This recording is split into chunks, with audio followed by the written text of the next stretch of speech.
Yeah. And you mentioned epistemology, and that's one area of your work that deals with how we know things and what it means to know. So I do want to camp out there a little bit, Sure. because in our culture in general, there's all of a sudden like this doubt. Like, can I actually know this? Like, do I really know this? Do I just think this? Is it reasonable to doubt everything? I think that's something that we've all experienced. Like, the question is, okay, but do you actually Yeah. know? Can we ever get to a point where we actually know? I think this even just comes into our faith conversations. Like, do I know that God exists? Yeah. But then someone's like, but do you actually know? Like, what does it mean to know? I think that, even though Right. it's such a used word, I think it's helpful to unpack. What do we mean by this word know? What is knowledge? So what are your thoughts on that? Yeah, good. So this is a basic fundamental question of philosophy. Is a main area of philosophy is epistemology and studying what knowledge amounts to. So I'll tell you my approach, and not all Christian philosophers share this view, and there's debates among even Christian philosophers, and then philosophers more widely have very different accounts of what knowledge amounts to. But I again would approach an account of knowledge based on our direct experience of things that we actually do know. And then instead of giving an antecedent theory of knowledge and trying to make the cases fit that theory, my view is we arrive at a description of knowledge from our cases of knowledge and build our theoretical description from that. In other words, it's more like a bottom up. We start with the things we experience and then move up to our fine-tuned description. And of course, there might be borderline cases along the way and more difficult cases the more complex things go. But we start with simple cases of knowledge. Mhm. Again, this is a particularist view of knowledge that assumes that we actually do have knowledge. It's not really an assumption, although some philosophers think it might be question begging. But you just simply say, I know that I'm sitting here talking with you. I know that I'm not a cabbage, right? I know what cabbages are, and I know I'm not like that because I'm very different than a cabbage, right? I know that that there are many things that I don't know. I know there are many things that I do know, right? So there's kind of some basic things that we experience regarding knowledge. But I think if we just took a simple case of knowledge, a simple perceptual case maybe, then we could give a description of it, something like what Dallas Willard offers in many of his writings about knowledge. And this is follows the traditional view of knowledge as something like a belief that's true and justified, or a JTB, justified true belief view of knowledge. But it goes something like this: that knowledge is an act or disposition, like it can be something that I'm doing right now or that I have but not am currently aware of. So I can have knowledge that's not before my consciousness at the moment. Knowledge is an act or disposition of representing things. That's kind of the belief component. In other words, if I'm going to know something, I have to be aware, or at least possibly aware of the thing that I'm knowing. That's a representational state. Maybe it involves belief. Some philosophers wonder whether or not we can know things that we actually disbelieve. I'm kind of thinking that maybe that's the case, especially with regard to revelation. Mhm. So knowledge is an act of or disposition of representing things as they are on an appropriate basis of thought and experience. That's kind of the justification condition. And then those things, the appropriateness may depend and is, in my view, determined by the object of knowledge in question. So I don't, the basis for my empirical knowledge needs to come from my senses, or directly or indirectly. But that's going to be different than, say, knowledge of metaphysics. It might or mathematics, right? It might derive from sense experience, but then it's a different kind of maybe source of Mhm. knowledge, because the objects in question, numbers, abstract entities, logical relations, I can't see, smell, or hear those things. So Sure. the way in which I come to know them is going to be different.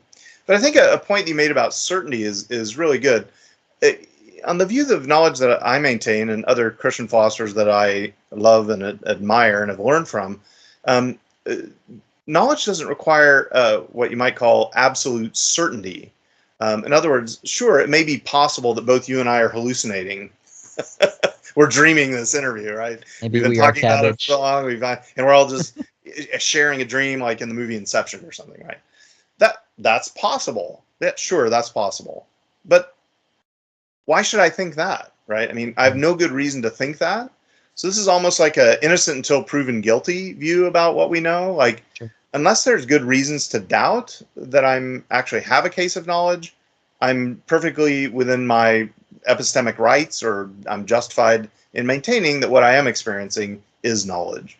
And this is sometimes philosophers call this a rebuttal to skepticism rather than a refutation of it.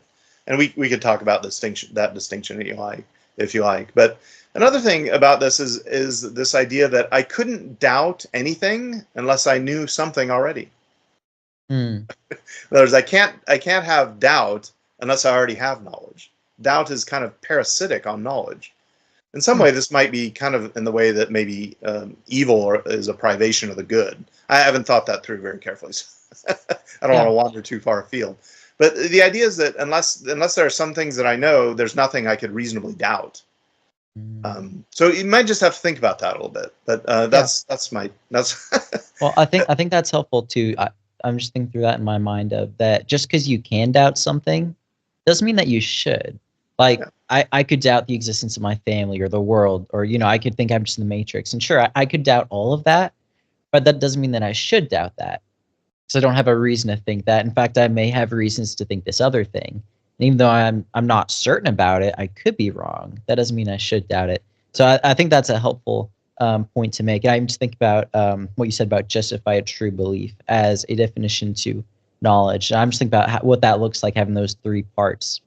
Because if I have a belief and it's justified by some things, but it's not actually true, well, then that might not be knowledge. That's just a belief that I might put some justification towards, but it turns out to be false. That's where it needs to be true. And the same thing if it's just a true belief, but I don't actually have justification for it, well, then that's just a belief. It's not so much that I know it, but where you have a true belief that there's some justification for. So I like that definition of knowledge. I think that helps me out figuring out, okay, what can I consider knowledge? What do I know? And I think it also begs the question that is helpful for us. Okay, how do I know this? Like, what makes me think that this belief is true? And that's where the justification comes in. I think that helps with doubts too, because it's not just bringing up questions that I don't know the answers to, and therefore, I should just discard the whole thing. But then, just as you can consider doubts, you can also consider the justification and the reasons for these beliefs. And I think that's really helpful, diving into a culture of skepticism that thinks, oh, it's wise to doubt everything. And like, yeah, you can doubt things and ask questions, but that there's justification talked through too, and that there's a conversation we had there. So I think that's helpful. Yeah, that's a good point. And one of the things too about the approach to knowledge that I think is most reasonable is the idea that we don't have to know how we know in order to have knowledge.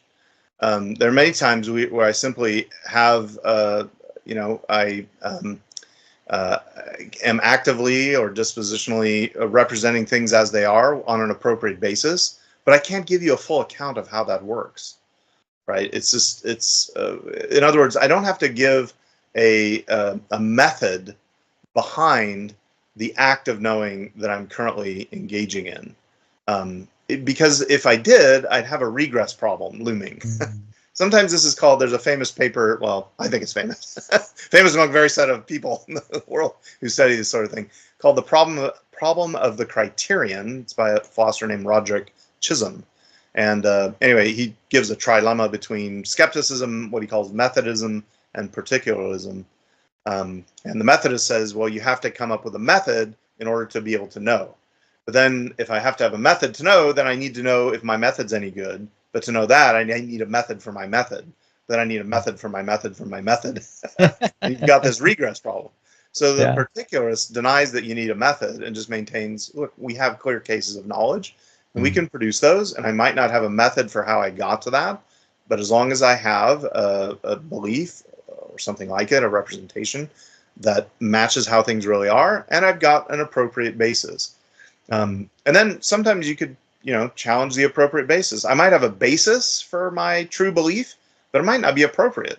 I mean, since you deal with apologetics, I mean, imagine if you asked me, Tim, why do you believe Jesus rose from the dead? And I said, well, I was at a Chinese restaurant. I got a fortune cookie and I opened it up and it said, Jesus rose from the dead. And that's why I believe. And, Tim, that's it. That's the only reason. I'm like, yep. I'm like, did you look into? Did you read the New Testament? I'm like, nope, didn't read it. I'm like, yeah, but did you have a like? Did God, like move your heart or something? Like, nope. I'm like, did you do some apologetic? Nope. I'm like, the only reason I have is that fortune cookie. Now, look, I think I've got a true belief, and I've got some justification, but is that appropriate for the case? I think most apologists would say no, but maybe I'll rely on your expertise as an apologist to